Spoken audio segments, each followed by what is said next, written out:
Good morning, everybody. It's Thursday morning, and I brought a game today. It's called Are You Smarter Than a Fifth Grader?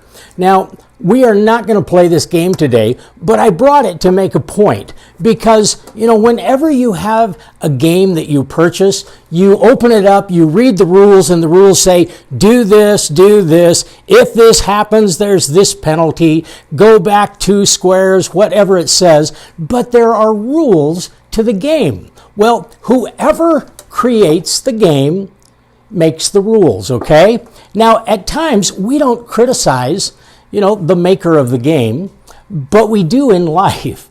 When we talk about God being in control, in reality, often we want to sort of push back at God all the time, and we wish we were in control rather than God.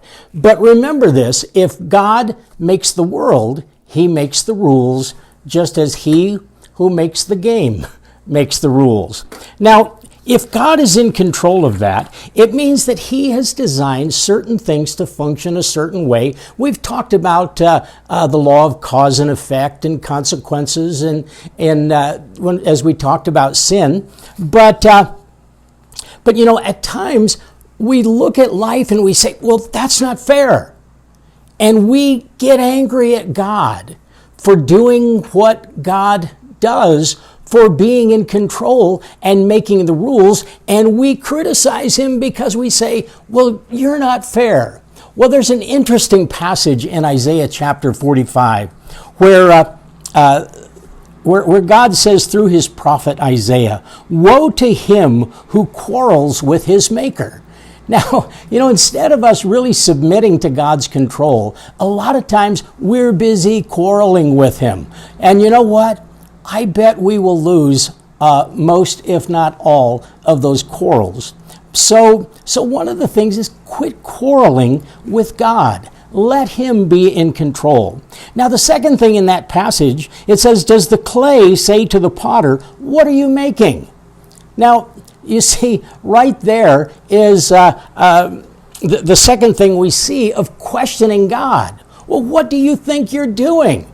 So we may quarrel with Him at one point, and then we may, I'm looking for my note here, for questioning Him as why do you have the right to do that? And then there's a third aspect. It says, does your work say He has no hands? Now, that picture of the potter and the clay is like the clay or the pot complaining to the potter and criticizing him. Well, we're the clay, okay?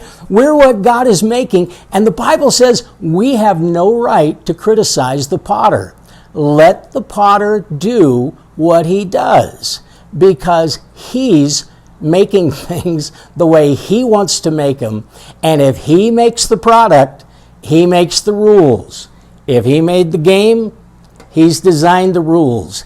And if He's made us to function according to His designed rules. And when we do that, life begins to look better.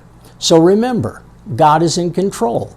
Don't fight the one who has set those rules in place. They're there for your good. Anyway, see you tomorrow morning. Bye for now. God bless.